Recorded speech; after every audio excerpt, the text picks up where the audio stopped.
Hello everyone, आज हम लोग बात करेंगे फिर इंडियन पैनल कोड के इम्पॉर्टेंट एमसीक्यूज़ पे। ये मोस्ट इम्पॉर्टेंट एमसीक्यू है। ये 30 एमसीक्यूज़ है। आप इस वीडियो को पूरा देखो और टोटल एमसीक्यू बहुत इंपॉर्टेंट है। मैं फिर बता रहा हूँ कि बहुत इंपॉर्टेंट है। आप टोटल में आपका कितना सही हुआ आप कमेंट करके ज़रूर बताना। और अगर आप चैनल पर नए हो तो चैनल को जरूर सब्सक्राइब कर लेना, बेल आइकन दबाना मत भूलना, ताकि जब भी आपके चैनल नॉलेज लैब पे वीडियो अपलोड हो तो उसका नोटिफिकेशन सबसे पहले आपको मिल सके। किसी भी पर्सनल क्वारी के लिए आप हमें इंस्टाग्राम पे फॉलो कर सकते हो। इंस्टाग्राम का लिंक आपको मिल जाएगा डिस्क्रिप्शन बॉक्स में। और अगर आप हमारे टेलीग्राम ग्रुप से जुड़ना चाहते हो, इस एमसीक्यू का पीडीएफ लेना चाहते हो और इस तरीके के बहुत सारे एमसीक्यू का पीडीएफ लेना चाहते हो, तो आप हमारे टेलीग्राम जुडिशियल ग्रुप से जरूर ऐड हो जाओ। उसका भी लिंक आपको मिल जाएगा डिस्क्रिप्शन बॉक्स में। तो चलिए बिना देरी के स्टार्ट करते हैं आज के वीडियो को। तो सबसे पहला क्वेश्चन है, जजमेंट जो हुआ था महबूब शाह वर्सेस इंपेरियर के केस में, उसका संबंध किससे है? ऑप्शन ए है right to private defence, option B है defence of unsound mind, option C है कॉमन ऑब्जेक्ट, ऑप्शन डी है कॉमन इंटेंशन। तो इसका करेक्ट आंसर हो जाएगा, जजमेंट जो पास हुआ था महबूब शाह वर्सेस इंपेरियर के केस में, उसका संबंध है कॉमन इंटेंशन से। Option D is the right answer. Next question पे आते हैं, क्वेश्चन नंबर 2। क्वेश्चन नंबर 2 है, the distinction between common intention and similar intention was clarified in the case of. किस केस में अंतर बताया गया था, समझाया गया था कॉमन इंटेंशन और सिमिलर इंटेंशन के बीच में? वो केस था महबूब शाह वर्सेस इंपेरियर का, याद रखिएगा। Option B is the correct answer. Next question है क्वेश्चन नंबर 3।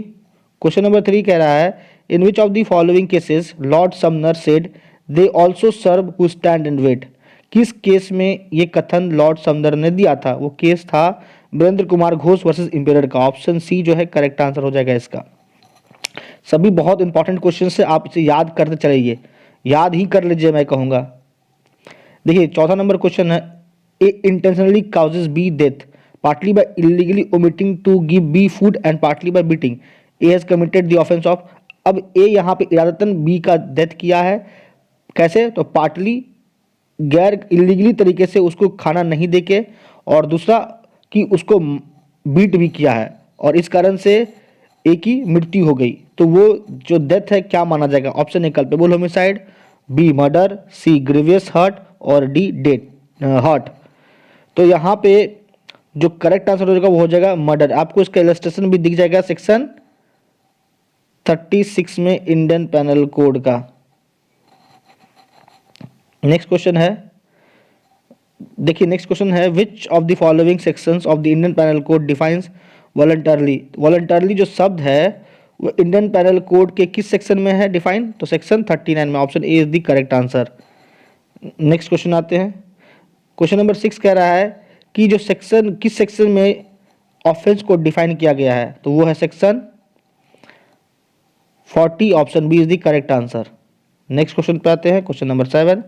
क्वेश्चन नंबर 7 है, local law mention under section 42 of the IPC means a law applicable to. Local law का क्या मतलब है as per section 42 of IPC? Option A whole of India, that is applicable to whole of India that law.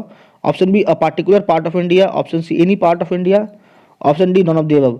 तो local law का मतलब a law applicable to a particular part of India. Option B is the correct answer. Next question पे आते हैं, question number 8 है। Question number 8 कह रहा है, to which of the following the word illegal use under section 43 of the IPC is not applicable. यहाँ पे कह रहा है कि जो शब्द इलीगल यूज हुआ है अंडर सेक्शन 43 ऑफ आईपीसी वो एप्लीकेबल नहीं है। तो यहाँ पे आप देखिए वो एप्लीकेबल नहीं है। ऑप्शन ए कह रहा है which is an offence, option B कह रहा है which is prohibited by law, option C कह रहा है which furnishes a ground for civil action, और ऑप्शन डी कह रहा है विच इज इमोरल। तो उस एक्ट पे सेक्शन 43 के अकॉर्डिंग इलीगल शब्द का कोई एप्लीकेबिलिटी नहीं बनता है। जो एक्ट क्या है? इमोरल है। Option D is the correct answer. Next question है, नेक्स्ट क्वेश्चन देखिए क्या कह रहा है कि इलीगल का मतलब क्या? तो इलीगल का मतलब everything which is an offence, everything which is prohibited by law, everything which furnishes ground for civil action. तो ये तीनों इलीगल के अंतर्गत आते हैं। तो क्वेश्चन नंबर 9 का करेक्ट आंसर हो जाएगा option D all of the above. Next question पे आते हैं, क्वेश्चन नंबर 10। क्वेश्चन नंबर 10 कह रहा है, इंजूरी इन आईपीसी मींस। इंजूरी का क्या मतलब आईपीसी में? इंजूरी को सेक्शन 44 में डिफाइन किया गया है। तो इंजुरी का मतलब होता है, ऑप्शन ए कह रहा है injury to the body, option B कह रहा है injury to the property, option C कह रहा है इंजुरी टू द माइंड, और ऑप्शन डी कह रहा है injury to the body, property and mind, reputation. तो ऑप्शन डी करेक्ट हो जाएगा। इंजुरी का मतलब इंजुरी बॉडी को भी हो सकता है, प्रॉपर्टी, माइंड, रेपुटेशन को भी होगा।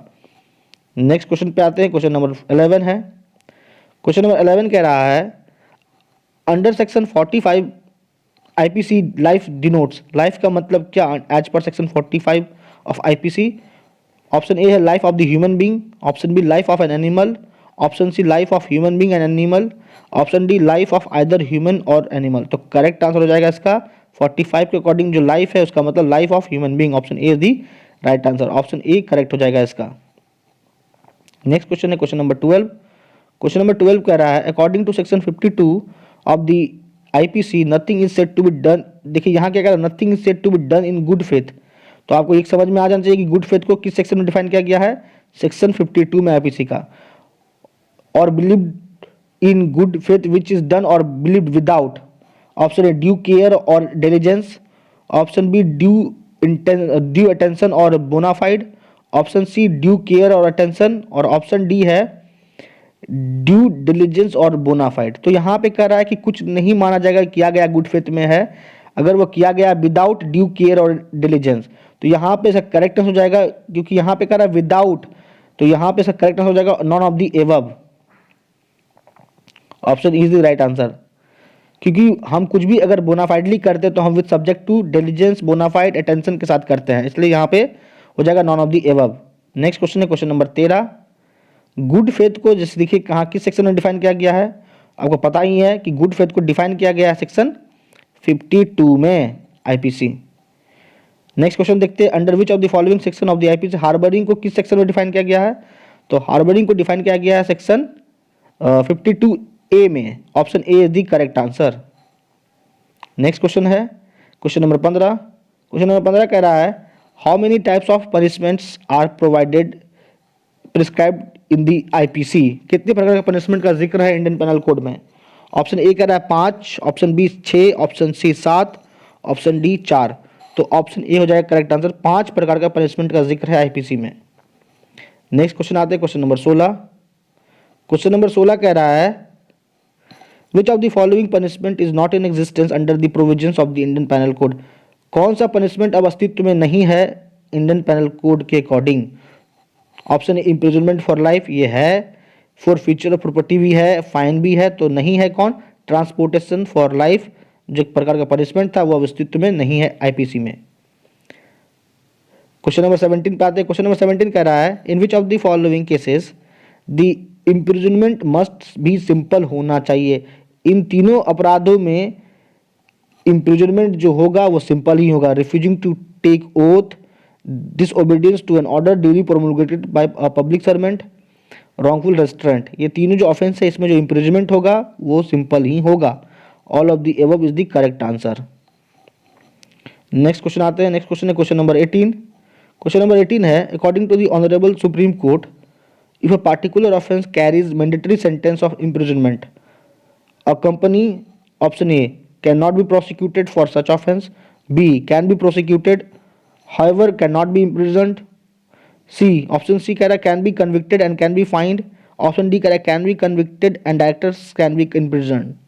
तो यहाँ पे देखो क्या क्वेश्चन समझा देते हैं। सुप्रीम कोर्ट का कहना था कि अगर कोई पार्टिकुलर अपराध में अगर सेंटेंस जो है इम्प्रिजनमेंट का मैंडेटरी है, इम्प्रिजनमेंट होगा ही होगा, और अगर उस ऑफेंस में जो कन्विक्ट है वो कंपनी है तो क्या कंपनी को कैसे सजा सुनाई जाएगी। तो इसका करेक्ट हो जाएगा कि कंपनी को भी कन्विक्ट किया जाएगा क्योंकि कंपनी जुरिस्टिक पर्सन है और आईपीसी एप्लीकेबल है ऐसे पर्सन्स पे। तो कन्विक्ट भी होगा कंपनी और जो डायरेक्टर्स होंगे उनको जेल भी हो जाएगा, इम्प्रिजन भी हो जाएगा, उनको किया जा सकता है। तो ऑप्शन डी हो जाएगा करेक्ट आंसर क्वेश्चन नंबर 18 का, याद रखिएगा। जिस ऑफेंस में जो इम्प्रिजनमेंट है वो मैंडेटरी है, दैट मीन्स कि उस ऑफेंस में इम्प्रिजनमेंट का दिया जाना तय है कोर्ट के द्वारा, और उस ऑफेंस में एक्यूज अगर कंपनी है, कॉर्पोरेशन है। तो क्वेश्चन नंबर 19 में आते हैं। क्वेश्चन नंबर 19 कह रहा है one of the following is not a punishment provided under the IPC. अब इन चारों में कौन सा पनिशमेंट नहीं है आईपीसी के अकॉर्डिंग। ऑप्शन ए है इम्प्रिजनमेंट फॉर लाइफ, ये है punishment. Option B forfeiture of property, ये भी है। Option C compensation to pay fine, ये पनिशमेंट का रूप नहीं है आईपीसी के अकॉर्डिंग। टू पे फाइन ये पनिशमेंट है। तो क्वेश्चन नंबर 19 का करेक्ट आंसर हो जाएगा ऑप्शन सी। नेक्स्ट क्वेश्चन पे आते हैं, क्वेश्चन नंबर 20।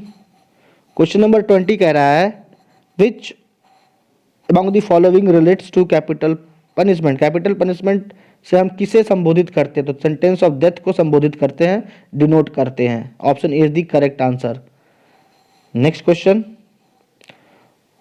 कह रहा है what is the duration of sentence of life imprisonment. Life imprisonment का मतलब क्या? Option A imprisonment till death. Option B maximum 40 years, years है माफ कीजिए 40 ईयर्स।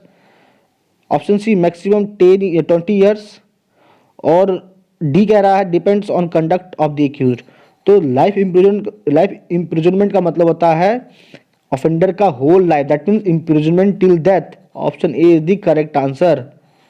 लेकिन अगर आपसे पूछ लेगा कि क्वेश्चन नंबर 22 देखिए, कह रहा है कि in calculating fractions of terms of punishment section 57 of the Indian penal code prescribe that imprisonment for life shall be record as equivalent to imprisonment for. अब as per section 57 life imprisonment का मतलब क्या? तो imprisonment for term of 20 years, 20 साल। Option C is the correct answer, 20 years. Next question भी काफी important question है, याद रखिएगा इसको। क्वेश्चन है I believe in operation Valmiki because every saint has a past and every criminal has a future. तो ये जो स्टेटमेंट था ये किनके द्वारा दिया गया था, कौन से जस्टिस के द्वारा दिया गया था? ऑप्शन ए कह रहा है justice Sikri. Option B justice P N Bhagwati. Option C justice Krishna Iyer. Option D justice J S Verma. तो ये जो स्टेटमेंट है ये दिया गया था वो थे justice Krishna Iyer. Option C is the correct answer, justice Krishna Iyer. Next question है क्वेश्चन नंबर 24। देखिए क्वेश्चन नंबर 24 क्या कह रहा है। क्वेश्चन नंबर 24 कह रहा है in which of the following cases it has been settled that death sentence would be awarded in the rarest of the rare case. ये भी मोस्ट इंपॉर्टेंट क्वेश्चन है। किस केस में कहा गया था कि डेथ सेंटेंस उसी मामले में दिया जाएगा जो होगा, जिसका नेचर होगा rarest of the rare case में ही सुनाया जाएगा। तो ये बात सुप्रीम कोर्ट ने किस केस में कहा था? ऑप्शन ए कह रहा R versus Govinda. Option B है Hussainara versus state of Bihar. Option C है Bachan Singh versus state of Punjab. Option D है सुनील बत्रा वर्सेस दिल्ली एडमिनिस्ट्रेशन। तो इसका करेक्ट आंसर हो जाएगा Bachan Singh versus state of Punjab के केस में सुप्रीम कोर्ट ने कहा था कि death sentence must be provided in case which is of the nature that is rarest of the rare case. Next question आते हैं क्वेश्चन नंबर 25। क्वेश्चन नंबर 25 कह रहा है in which among the following cases the supreme court held that brutality is inbuilt in every murder but in case of every murder death sentence is not imprison. Not provided होगा, माफ कीजिए, या not provided होगा।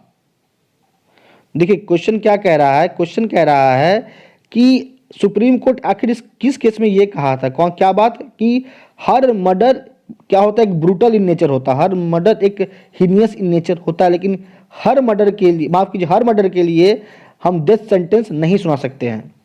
तो ये बात किस केस में सुप्रीम कोर्ट ने कहा था, मैं फिर से समझा देता हूं। सुप्रीम कोर्ट ने ये जो कथन है कि हर मर्डर एक ब्रूटल इन नेचर होता है, हर मर्डर जघन्य होता है हिंदी में कह लो, और लेकिन इसका ये अर्थ नहीं हुआ कि हर मर्डर के लिए डेथ सेंटेंस ही सुनाया जाए, दिया जाए। तो ये बात सुप्रीम कोर्ट ने किस केस में कहा था? ऑप्शन ए कह रहा है Prem Sagar versus Dharamvir. Option B कह रहा है Kailash versus state of Madhya Pradesh. Option C कह रहा है Sanjay versus state of Maharashtra. Option D कह रहा है state of UP versus Lalit Tandon. तो ये जो केस है ये था प्रेम सागर वर्सेस धर्मवीर का। प्रेम सागर वर्सेस धर्मवीर के केस में ये बात सुप्रीम कोर्ट ने कही थी। क्वेश्चन नंबर 26 कह रहा है in which of the following cases the supreme court has propounded triple test formula for awarding death sentence. Death sentence सुनाने के लिए ट्रिपल टेस्ट फॉर्मूला का प्रोपाउंडेशन सुप्रीम कोर्ट ने किस केस में किया था? Option A Mohinder Singh versus Delhi administration, option B Shankar Kishanrao Khade versus state of Maharashtra, option C Shatrughan Chauhan versus union of India, option D Jagmohan Singh versus state of Uttar Pradesh. तो वो केस था Shankar Kishanrao Khade versus state of Maharashtra का। Option B is the correct answer. Next question है, next question number 27 को देखिए। Question number 27 कह रहा है थ्योरी ऑफ रिट्रीब्यूशन का मतलब क्या? Option A is a theory in which exemplary punishment should be given to criminal, option B कह रहा है is a theory that a criminal should be punished in proportion to his offence, option C कह रहा है is a theory in which the criminal must be reformed, option D कह रहा है is a theory in which the criminal should be sent to open jail.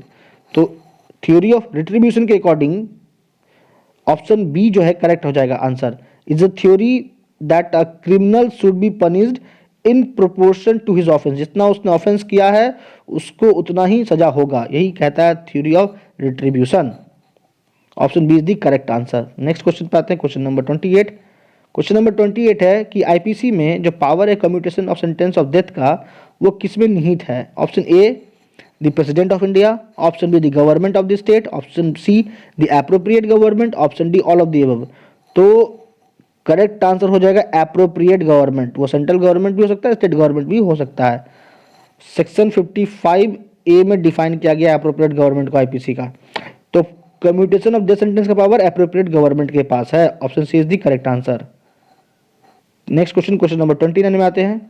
Question number 29 कह रहा है no sum is expressed to which a fine may extend under IPC in such a case the amount of fine to which the offender is liable is. Question को समझा देते हैं, समझ लीजिए। कह रहा है कि जिस अपराध का सजा अगर फाइन है और फाइन कितना होगा ये नहीं बताया गया है, तो उस अपराध के लिए अगर फाइन का सजा होगा किसी व्यक्ति को तो वो कितना हो सकता है? तो कह रहा है option A up to the power of the magistrate sentencing, जितना मजिस्ट्रेट को पावर है फाइन इम्पोज करने का उतना हो सकता है। बी कह रहा है unlimited but not excessive, unlimited हो सकता है, एक्सेसिव नहीं होगा। सी कह रहा है अप टू 1000 रुपी, या डी कह रहा है ऑल ऑफ दी अबव। तो इसका होगा करेक्ट आंसर अनलिमिटेड तो हो सकता है लेकिन एक्सेसिव नहीं होगा। तो अमाउंट ऑफ फाइन के बारे में कौन सा सेक्शन डील करता है आईपीसी का? वो है सेक्शन 63। नेक्स्ट क्वेश्चन पे आते हैं, लास्ट क्वेश्चन है आज का, क्वेश्चन नंबर 30। सेम क्वेश्चन है, आप देखिए बस तरीका बदल गया है।